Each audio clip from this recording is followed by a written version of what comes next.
मेरे बच्चे कैसे हो तुम। मैं तुम्हारे लिए एक आवश्यक संदेश लेकर आया हूँ जो तुम्हारे लिए बहुत ही महत्वपूर्ण है। मेरे बच्चे, तुम्हारा प्रेमी तुम्हें बुला रहा है। वह तुम्हारे बिना नहीं रह सकता है और मैं तुम्हारे प्रेमी का नाम भी बताने वाला हूँ। मेरा आशीर्वाद पाने के लिए कमेंट बॉक्स में हर हर महादेव लिखें। लेकिन मेरे बच्चे, तुम्हारे साथ जो अन्याय किया है, तुम्हें धोखा दिया है, उसने ऐसे बहुत सारे लोगों के साथ किया है। बहुत से लोगों के साथ उसने यह छल किया है और वह सोच रहा है कि उसे कोई नहीं देख रहा है। उसका व्यवहार ही ऐसा है क्योंकि वो किसी को भी खुश नहीं देखना चाहता। उसके दिल में तुम्हारे लिए भी बहुत नफरत है। वो तुम्हें भीड़ में हमेशा देखना चाहता है। खुद में वह बहुत जलता है, तुम्हें कभी भी आगे बढ़ता हुआ नहीं देखना चाहता और इसके लिए उसने तुम्हारे साथ क्या क्या किया है मुझे ज्ञात है। पहले तो वो तुम्हारे सामने एक बहुत अच्छा और सज्जन व्यक्ति बनकर मिला। जब तुम्हारी मित्रता हो गई उससे जब तुमने उस पर पूरी तरह से भरोसा कर लिया, तब उसने तुम्हारे साथ छल किया। मुझे सब ज्ञात है, मैं सब देख रहा हूँ। उसने तुम्हारी पीठ पीछे वार किया है, तुम्हारी अच्छाई का फायदा उठाया है। वह ऐसा करके तुमसे सब छीनना चाहता है, तुम्हारा अपमान करना चाहता है, समाज में यह दिखाना चाहता है कि तुम एक पूरे इंसान हो, तुम में कोई भी दूर नहीं है। वह यह नहीं चाहता कि कोई भी तुम्हें पसंद करें, फिर से प्रेम करें, तुम्हारा सम्मान करें। मुझे पता है तुम्हारे मन में बहुत सारे विचार चल रहे हैं जिनको तुमने अपने मन में समेटा हुआ है और जिस कारण तुम इतने परेशान हो। किंतु तुम्हारे आसपास तुम्हारी अपनी हैं। उनकी खुशी के लिए तुम खुश रहने का प्रयास करते हो। तुम नहीं चाहते हो कि वो तुम्हें परेशान देखकर दुखी हो। तुम दिन रात मेरे सामने रोते हो, मुझसे कहते हो कि मैं तुम्हारे कष्टों को शीघ्र दूर करो। मैं जानता हूँ मेरे बच्चे, उनमें तुम्हारी प्रार्थना को सुन भी रहा हूँ। मैं शीघ्र ही तुम्हें इस संकट की घड़ी से बाहर भी निकालूंगा। मुझे पता है एक समय तुम्हारा मुझ पर यकीनन में कहा गया था। हाँ, तुम सोच बैठे थे ना कि मैं तुम्हारी परेशानियों को नहीं देख रहा। शायद तुम्हें ऐसा प्रतीत होने लगा था कि बिना किसी गुनाह के, बिना किसी गलती के ही तुम्हें इतना सारा कष्ट मिल रहा है। जिससे तुम्हारे साथ बुरा किया है वो तो आराम से घूम रहा है, उसे किसी प्रकार का दुख नहीं है। कोई भी उसके कुकर्मों के बारे में नहीं जानता, इसलिए सब हंसकर बातें करते हैं और तुम जो बिल्कुल बेगुनाह हो, तुम्हें गलत समझते हैं। तुम्हें इतनी पीड़ा दी, उसका कुछ भी गलत नहीं हुआ और जो तुम हमेशा सही राह पर चले हो, तभी भी तुम्हारे साथ गलत हो रहा है। तुम इस तरह से घुट घुट के मर रहे हो। मेरे बच्चे, तुम चिंता मत करो। उस व्यक्ति के भी उल्टे दिन अब शुरू हो गए हैं। हाँ, बहुत जी लिया उसने हंसकर, अब उसे भी रोना होगा। उसने जो ये गलत कार्य किया है, इसका फल तो अवश्य मिलेगा। अब उसकी बर्बादी के दिन शुरू हो गए हैं। मेरे बच्चे, तुम मुझ पर विश्वास रखो। उसकी मानसिक स्थिति अब धीरे धीरे खराब हो रहे हैं।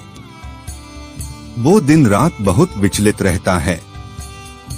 उसके कर्मों का ही फल है ये जो उसके सामने आ रहा है और अब उसके बुरे कर्म उसको इस तरह की सजा दे रहे हैं, इस तरह की पीड़ा मिल रही है उसे। उसने दूसरों के साथ इतना छल किया, उन्हें इतना दुख दिया, यह बात उसे अंदर ही अंदर जा रही है। वो इतना घमंडी है, उसके अंदर इतना अहंकार है कि वो आज तुमसे माफी नहीं मांग रहा है। लेकिन मेरे बच्चे, उसे अपनी गलती का एहसास हो गया है। जिन लोगों की खुशी के लिए वे सब कर रहा था, अब वो लोग ही उसके साथ नहीं रहे। भूलों की उसे नहीं समझ रही हैं। अब उसे समझ में आ गया है कि उसने कितनी बड़ी गलती की है। जैसे एक वक्त तुम बहुत अधिक परेशान थे जब उसने तुम्हारे साथ धोखा किया था, तुम्हारे साथ छल किया था, ठीक उसी प्रकार अभी वो भी बहुत बेचैन है, क्योंकि जैसा उसने तुम्हारे साथ किया था उससे भी कहीं ज्यादा बड़ा छल हुआ है उसके साथ। बुरे कर्मों का ही फल है, और ये बात उसे अब समझ में आ गई है। इतना बेचैन हो गया है कि उसे अब कुछ समझ नहीं आ रहा है वो क्या करे, कहाँ जाए, क्योंकि वो मेरे सामने तो आ नहीं सकता। उसने इतने बड़े बड़े पाप करते हैं कि वह मुझसे नजरें नहीं मिला सकता है। उसे इस बात का ज्ञान हो गया है कि उसने दूसरों के साथ इतना बुरा किया कि आज कोई भी नहीं है जो कि सहायता कर सके।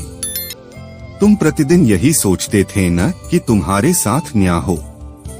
तुमने किसी को कुछ भी नहीं बिगाड़ा, किसी के साथ कुछ बुरा नहीं किया, तो तुम्हारे साथ इतना बड़ा अन्याय कैसे हुआ? मेरे बच्चे, मैंने तुम्हारी प्रार्थना सुन ली है। अब तुम्हारे साथ न्याय होगा। तुम्हारे साथ छल करने वाला शायद यह भूल गया था। तुम उसे नहीं देख रहे, लेकिन मैं उसकी चाल को देख रहा था।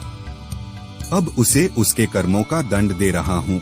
मैं वो तड़पा रहा हूँ, बेचैन हो रहा है। उसका मन नहीं लग रहा कहीं भी। उसे अपने आसपास सब कुछ होते हुए भी क्षण भर की भी खुशी नहीं मिल रही है। मुझे पता है तुमने बहुत सारा दुख और परेशानियों को देखा है, लेकिन तुमने बहुत ही धैर्य और हिम्मत के साथ काम किया है। मेरे बच्चे, इस बुरे समय में बहुत ताकतवर बनाया है। तुमने अकेले लड़ना सीख लिया है, अकेले आगे बढ़ना सीख लिया है।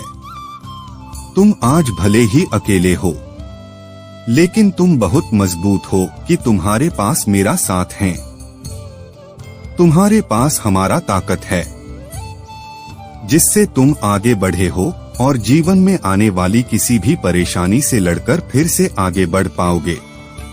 लेकिन वो लाखों की भीड़ में भी अकेला खड़ा है। उसके पास कोई ऐसा नहीं है जो उसका साथ दे। उसने इतने बड़े बड़े गुनाह कर दिए हैं कि मैं भी अब उसका साथ नहीं दूंगा। मुझे तो उसने अत्यधिक नाराज किया है। मैंने उसे यह मनुष्य जीवन दिया था अच्छे कर्मों के लिए, लेकिन उसने मेरे ही भक्तों को दुख दिया है। इससे बड़ा पाप क्या होगा? जब कोई मनुष्य किसी पवित्र आत्मा को, किसी विनम्र हिस्से वाले मनुष्य को दुख पहुंचाता है, तो ये बहुत बड़े पाप का भागीदार बन जाता है, और उस पाप की सजा मैं उसे देकर ही रहता हूँ। मैं ऐसी गलती को कभी माफ नहीं करता हूँ। मेरा आशीर्वाद प्राप्त करने के लिए कमेंट बॉक्स में हर महादेव लिखें।